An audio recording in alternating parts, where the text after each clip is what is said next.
Halo semua, pada kesempatan kali ini kami akan menjelaskan mengenai Kesultanan Aceh. Kami dari kelompok 2 yang beranggotakan saya, Fitria Khairunisa, Aubrey Natanaila, Haikal Ahmad Surya, Leonardo Felix Ambarita, dan Z. Humaydi Ahmad. Kerajaan Aceh merupakan kerajaan bercorak Islam yang berdiri di Banda Aceh Darussalam sekitar 1498 Masehi. Kerajaan ini didirikan di wilayah Kerajaan Lamuri dan mengalami ekspansi hingga menyatukan kawasan Daya, Pedir, Lidi, sampai Nakur.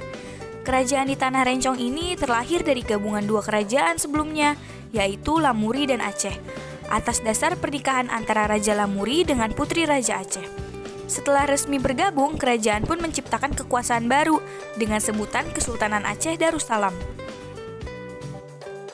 Sultan Kesultanan Aceh.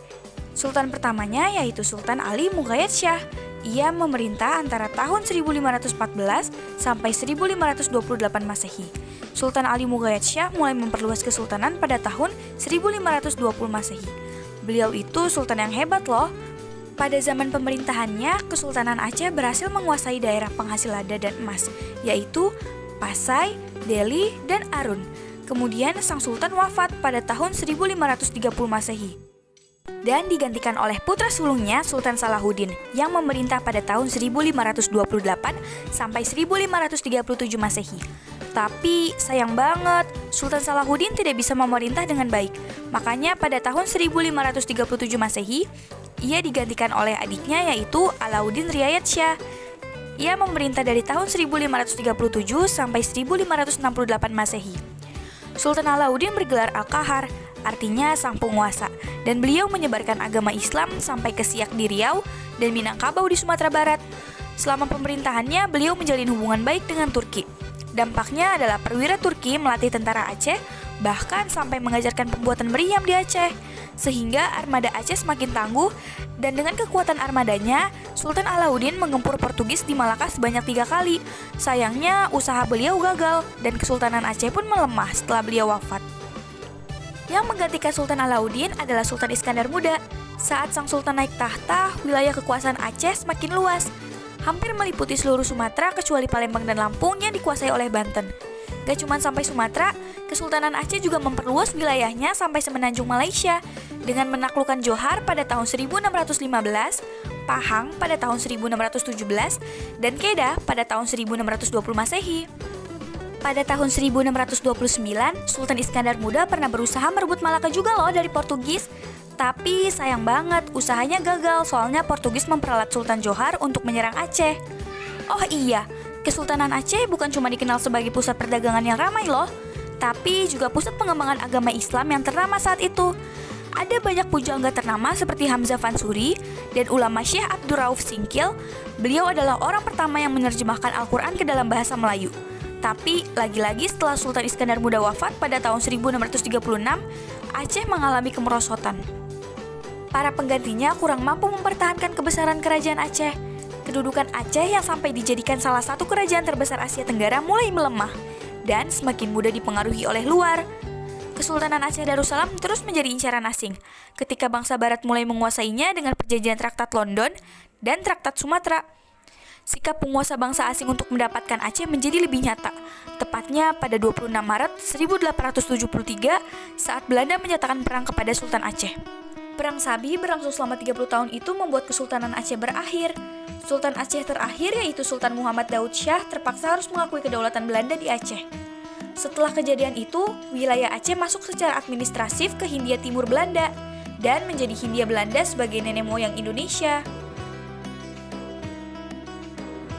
Ada banyak jejak peninggalan dari kerajaan Aceh yang masih bertahan dan bisa dilihat sekarang ini. Beberapa di antaranya yaitu Masjid Baitur Rahman. Masjid ini dibangun pada masa jabatan Sultan Iskandar Muda, yakni pada 1607 sampai 1636 Masehi. Masjid Baitur Rahman Aceh dijadikan sebagai tempat beribadah dan juga menjadi pusat pendidikan ilmu agama Islam. Selanjutnya ada Taman Sari Gunungan. Taman Sari Gunungan menjadi bukti cinta Sultan kepada istrinya yang dulunya merindukan kampung halamannya. Tempat ini menjadi tempat bersenang-senangnya permaisuri. Berikutnya ada makam Sultan Iskandar Muda. Salah satu peninggalan sejarah dari Kesultanan Aceh adalah makam Sultan Iskandar Muda, orang yang sangat berpengaruh di Kesultanan Aceh Darussalam. Peninggalan Kesultanan Aceh berikutnya yaitu meriam Kesultanan Aceh. Dulunya meriam ini menjadi senjata pertahanan Kesultanan Aceh Darussalam untuk bertahan dari penjajah. Barang peninggalan selanjutnya yaitu uang emas Kerajaan Aceh. Bentuk dari uang emas ini masih bisa kita lihat di Museum Sejarah di Aceh. Uang emas dulunya bernama dirham. Dan peninggalan Kesultanan Aceh yang terakhir adalah Banteng Indrapatra. Kata banteng sudah tidak asing lagi dengan yang namanya pertahanan dalam perang. Banteng ini dibangun menjadi tempat pertahanan dari penyerangan musuh. Kehidupan ekonomi Kesultanan Aceh. Kehidupan ekonomi di Kerajaan Aceh bertumbuh di bidang pelayaran dan perdagangan. Perekonomian Aceh tumbuh pesat, sebab letaknya strategis di Selat Malaka. Selain itu, semakin meluasnya pengaruh Kerajaan Aceh dan hubungan-hubungan dengan pihak asing juga menjadi faktor perkembangan ekonomi yang semakin maju. Dengan kemakmuran dan kemajuan di bidang perekonomian, Kesultanan Aceh kemudian tumbuh menjadi kerajaan Islam besar yang diperkuat oleh armada bersenjata yang besar dan kuat, terutama armada lautnya. Kehidupan sosial budaya Kesultanan Aceh.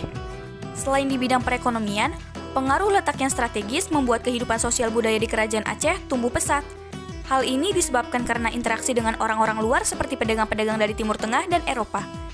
Kehidupan sosial budaya dapat dilihat dari landasan hukum yang berlaku, yang didasari dari ajaran Islam. Hukum adat ini disebut hukum adat mahkota alam. Berdasarkan hukum ini, pengangkatan seorang sultan diatur dengan sedemikian rupa dengan melibatkan ulama dan perdana menteri. Sisa-sisa arsitektur bangunan peninggalan Kesultanan Aceh keberadaannya tidak terlalu banyak, disebabkan karena sudah terbakar pada masa Perang Aceh. Itulah penjelasan dari kami mengenai Kesultanan Aceh. Sekian dan terima kasih.